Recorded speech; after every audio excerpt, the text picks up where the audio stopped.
Всем привет! Вам не кажется, что в русскоязычном массовом сознании сейчас главенствует состояние обреченности, озлобленности, агрессивности, растерянности, беспомощности, обиды? И в сумме эти состояния уже перевешивают позитивные. А почему они вообще превалируют? Возможно, потому что мы чувствуем неопределенность в сегодняшнем и завтрашнем дне. Мы нервничаем и пытаемся нарастить броню. Кстати, у некоторых есть еще одно чувство, которое держит их на плаву. Это чувство надежды. И я себя тоже к таким отношу время от времени, но редко я ощущаю это состояние. Человечество в зачатке своем, оно агрессивно, оно хочет войны. Мировая история нам это подтверждает. Но нравственные и идеологические догмы, они удерживают эти чувства до поры до времени. А если о них не напоминать, как сейчас происходит? Знаете, призывая мочить в сортире тех, кто с нами не согласен, людям открыли путь. Путь для тех или иных каких-то агрессивных проявлений. А интернет помог. Не только распространить это повсеместно, но и делать это анонимно, делать это точечно, на своем уровне, в своем окружении. Ведь теперь у каждого столько технических возможностей, уж извините. Причем получается так, что объект, на которого направляется вся вот эта агрессия, он полностью уязвим. И в техническом, и в эмоциональном плане. Потому что он доступен, по сути, в любое время. И даже если человек не в зоне досягаемости, например, там, в интернете, да, то причинить ему боль можно отсроченно. Это называется хейтерство. Если раньше общество имело какие-то этические каноны, какие-то религиозные, и была политика воспитывать ребенка с детства на усвоение таких понятий, как что такое хорошо, что такое плохо, то, знаете, последние 15 лет все чаще ощущение, что прежние правила, прежние принципы, которые, наверное, работали совсем недавно, они просто большинством уже обесценены, о них даже не говорят. В СМИ в том числе. Они о них вообще молчат. Школа всегда была сакральным местом. А сейчас что? Учитель вообще не имеет авторитета. Его можно унизить, его можно обозвать, его можно даже избить, издеваться над ним месяцами. Сколько такого контента в интернете? И чаще всего это происходит безнаказанно. Ответственности там никто не несет. А когда люди чувствуют, что можно сделать что-то и ничего не будет, эта безнаказанность, она способствует нарастанию злобы и распространяется на ближайших подверженных. Причем, заметьте, у нас легализован с вами и язык ненависти. Ведь если совсем недавно он ассоциировался с люмпенами, с потерянной молодежью и так далее, да, то теперь его электорат, он сменился. Язык транслируется прямо с самых верхов. О как! Я, возможно, ошибаюсь, поправьте меня, но, по-моему, это произошло как раз в 99-м. Нам показали, что так можно. СМИ это подхватили и распространили по всему обществу. И мы стали наблюдать очень интересную вещь на уровне телевидения, на которое молились в 90-е и в начале нулевых, принимая любое высказывание за истину. Да что говорить, там даже рекламе верили, понимаете, в то время. Настолько все это было в новинку. Единственный глаз честности, правды, как считали. И вот появилась новая категория людей, профессиональных фанатиков, пропагандистов, которых, знаете ли, раскусили далеко не сразу. К ним же после добавились и шутливые шовинисты. Я в пример могу привести, но, на мой взгляд, я никому не навязываю. Ну, там, допустим, Задорнов, наша Раша. Ух, как же радовались тупости американцев, плохому русскому языку приезжих на заработки из Средней Азии. Весело было, гордились собой, своими привилегиями, веселились, более 10 лет веселились. На всех праздниках ставили эти передачи, подзадоривали. Нарадоваться никак не могли. У нас же еще как, стоит залаять одной собаке впустую, а остальные подхватывают всерьез. Так вот появились там подражатели и так далее. Сегодня уже по тяжелой. Нынешние мастера отточили свое мастерство промывания мозгов сутками. Пропаганда агрессии не только к дальнему, но и к территориально ближнему своему. А деятельность вот этой вот армии ботов и тех, кто отбросил свое критическое мышление и встал с ними в строй, ожидая команды ФАС. Вы удивитесь, но даже я, мелкая сошка в интернет-сообществе, прошла это совсем недавно, в начале января. Знаете, там по 700 комментариев в день с рассказами о том, кто такой мой народ, что такое мой язык, и я, которую нужно подстрелить. И вот так вот во всех соцсетях. Еще то удовольствие. А может быть, это называется открытостью? И просто наше общество стало более открытым, и надо радоваться этому. Не знаю, считается, что в Советском Союзе было меньше агрессии. Насколько это могут подтвердить люди, которые старше меня, я при Союзе была еще ребенком. Там как-то, возможно, декларировались идеалы справедливости, уважения и так далее. Не знаю, подтвердите или опровергните, если жили при Союзе в зрелом возрасте. Сейчас у нас как? Экспансия юмористических шоу, сериалов, передач, какой-то немотивированной агрессии, каких-то случайных поступков и вспышек гнева на камеру. Я имею в виду вайны. Мат практически в каждой передаче. У нас только новости без мата. И все. Это что? Это пропаганда такой модели общения, да? Это пропаганда поведения гопоты? Это показывают как надо, да? Чтобы все повторяли. Это пропаганда агрессивности, шовинизма, неуважения к окружающим людям. Если зададитесь этим вопросом, у кого-нибудь спросите, вам ответят. Это в тренде. То есть разницы между хорошо и плохо у нас уже нет. Это вседозволенность. Это такое вот коллективное бессознательное, конвенциональная мудрость. Я вам в прошлом видео рассказывала, что это такое. Ой, а пересмотреть эти тренды никто у нас не собирается, да?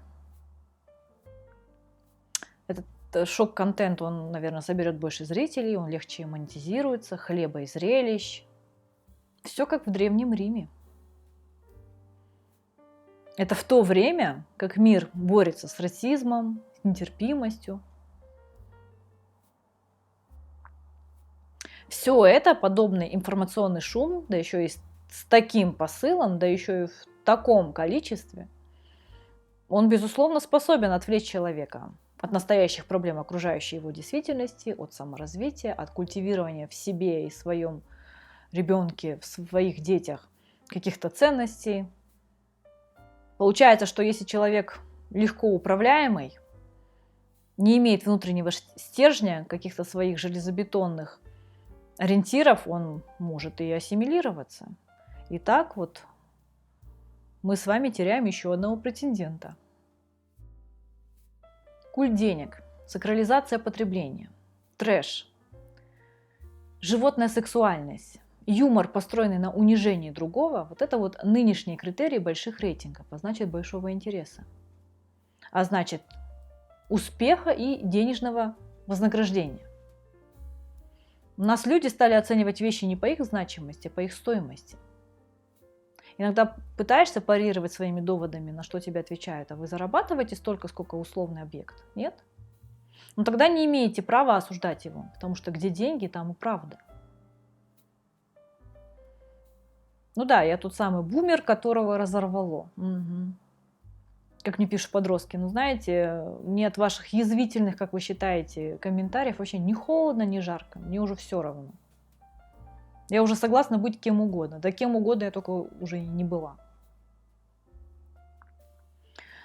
Ну окей. Вот мне писали, телевидение и интернет, а по сути одно и то же, это такие площадки коллективных обсуждений всем миром.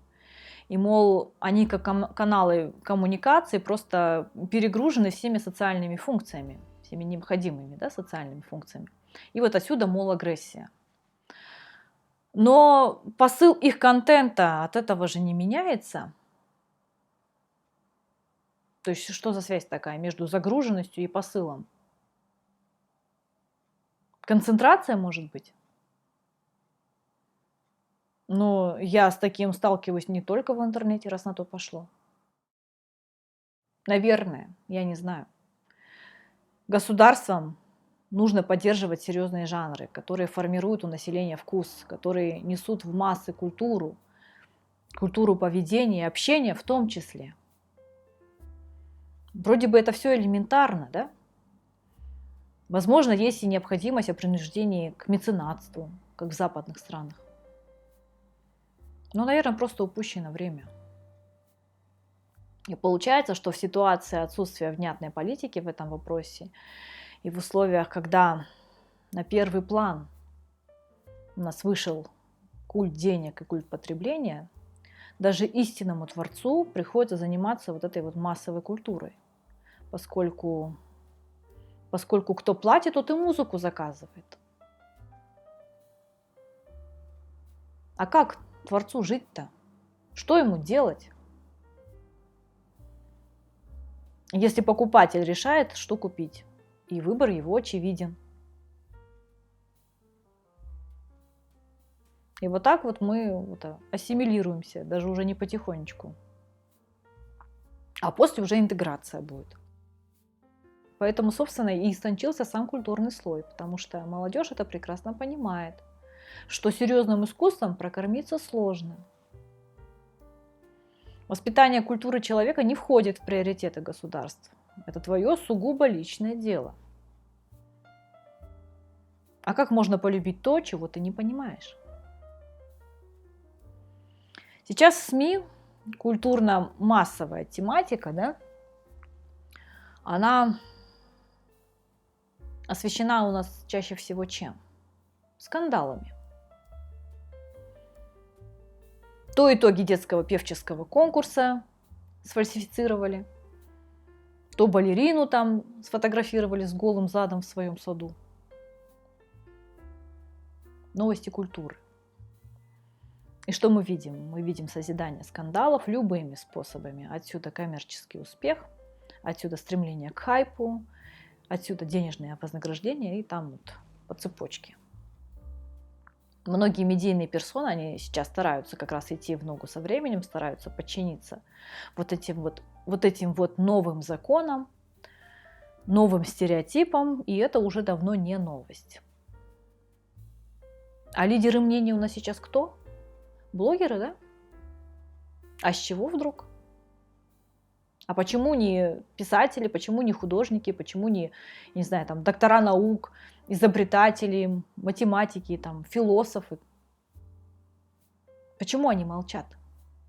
Они не ко двору? Им слова не давали? Их никто не слышит? А может, им просто не пробиться? Ведь миллионные аккаунты соцсети продвигают лучше.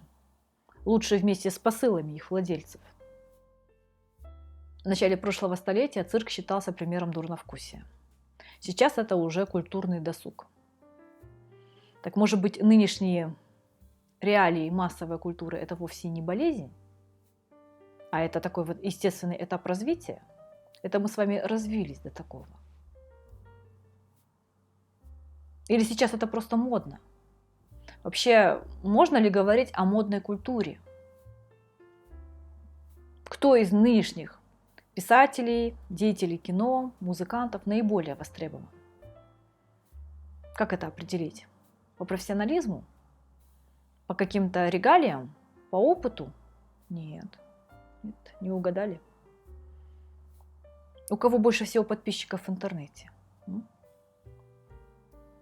Кого чаще всего показывают? Их и будут звать для привлечения зрителей. Например, в театр позовут. Ну, вы знаете, да, о чем я? О чем бы мы ни говорили, везде присутствует культура. Финансовая, политическая, социальная, массовая, физическая. Она пронизывает все. Культура многогранна. Она, наверное, должна присутствовать в общении между людьми. Но я уже не уверена. Человеческие отношения, они сейчас не в моде, капитал на этом не поднимешь. Все это в том числе подменили воровские понятия и законы. Тюремная культура давно уже вышла за пределы исправительных учреждений. Тюремный жаргон прочно вошел в бытовую речь, и не только. Сейчас тюремной лексикой пользуются даже первые лица государств. Это же теперь символ жесткой политики. Если покопаться, то найдем такое, цитирую. «Замучитесь пыль глотать. Как у нас говорили, шило в стенку и на боковую. Можно там отбуцкать его за углом, чтобы он передал брательнику наш привет. Посмотрите мне в глаза. Скощухи никому не будет». Ну, лингвисты тоже комментируют подобное, что это не безграмотность, а такой вот прием смены тональности, которая будет понятна большинству. То есть, видимо, тем, кто пользуется блатным лексиконом. Криминальный жаргон уже давно и в шоу-бизнесе, там целая ветвь в музыке, это блатные песни. Сам жаргон используется не только людьми после 50, но проявляется и в поведенческих и культурных установках некоторых подростков. Телевидение помогает, безусловно. Так в России блатные песни стали частью шоу-бизнеса, которые имеют миллионы просмотров. Поддержка уголовной субкультуры, она идет на всех уровнях. Это сериалы, это песенное творчество, это интернет, это даже YouTube. Приблотненным вручают государственные премии, они дают многотысячные концерты в Кремлевском дворце. Все в порядке. Есть такая передача «Три аккорда». Она шла 6 сезонов. Во какой спрос, да? Рейтинги зашкаливали там, видимо. Так бы не снимали. Это такие концерты, облеченные в конкурсную форму, с воровскими и блатными песнями и вот пропагандой тюремной романтики, так скажем. Ну, допустим, «Эй, шофер, вези в Бутырский хутор, где тюрьма да поскорей в ночи», поет Любовь Успенская. «А ты зашухарила всю нашу малину, и за это пулю получай», вторят ей некоторые YouTube-педагоги гитары, фортепиано, скрипки, баяна. Такие вот двигатели культуры в массы, это лидеры мнений. Такого романтизация тюремного пребывания для тех, кто скучает, видимо. В Российской Федерации же вроде бы штрафуют и сажают за употребление тюремного жаргона в рекламе, например, или нет? Или здесь это другое дело? Знаете, в свое время просеяли всю интеллигенцию. Причем этот отбор происходил не по профнепригодности, а по принципу преданности власти. Поэтому неудобных их просто вытравили, а назначили своих.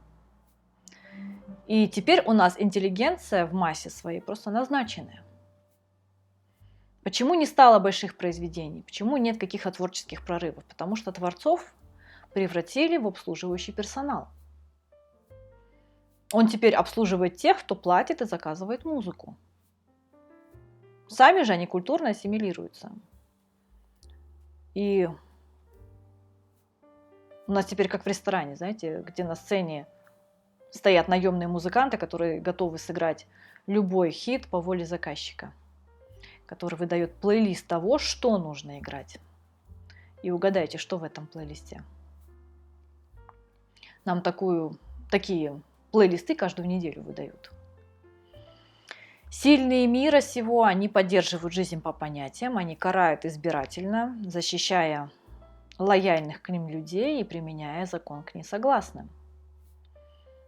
Это так называемая легитимизированная агрессия, это когда причиняют вред другому человеку, но это кажется нормальным и законным. То есть человек, который в чем-то противоречит доминирующему взгляду на события, он, получается, автоматически относится к врагам. А нападать на врагов – это уже не агрессия, это святое. Проблема агрессии, она существует. Основная реакция на это какая должна быть? Не обращать внимания, уходить, терпеть? Я не знаю. Знаете, очень легко воспламенить сидящие в нас какие-то древние инстинкты, ведь в нас сидит мощнейшая, врожденная предрасположенность, психологическая предрасположенность к агрессии. Мы за этим и наблюдаем. Например, когда толпы людей, насмотревшись телевизора, не хватает оружия и бегут воевать. Убивать тех, кого показали как врагов. Телевидение за несколько месяцев может так сделать вполне. Пара молодых людей одного пола, которые за руку идут в общественном месте, также могут вызвать агрессию со стороны окружающих, потому что у нас сформировано коллективное представление о том, что однополый союз – это табу. Ну, а агрессия – это, конечно же, плохо, но допустимо. Закончить я хочу цитатой Михаила Жванецкого из его сборника «Одесский телефон». Наш диагноз – мы пока не цивилизованы. У нас очень низкий процент попадания в унитаз, плевательницу, в урну. Язык, которым мы говорим, груб. Мы переводим с мата. Мы хорошо понимаем и любим силу. От этого покорны диктатуре и криминалу. И в тюрьме, и в жизни. Вот что кажется. Нам надо перестать ненавидеть кого бы то ни было. Перестать раздражаться, перестать смешить, перестать бояться, перестать прислушиваться, а просто слушать. Перестать просить, перестать унижаться. Улыбаться. Через силу, фальшиво, но обязательно улыбаться. На сегодня у меня все. Спасибо, что посмотрели. Если у вас есть какие-то комментарии по этому поводу, пожалуйста, оставляйте. Буду рада любой реакции. Подписывайтесь на мой канал. Всем пока.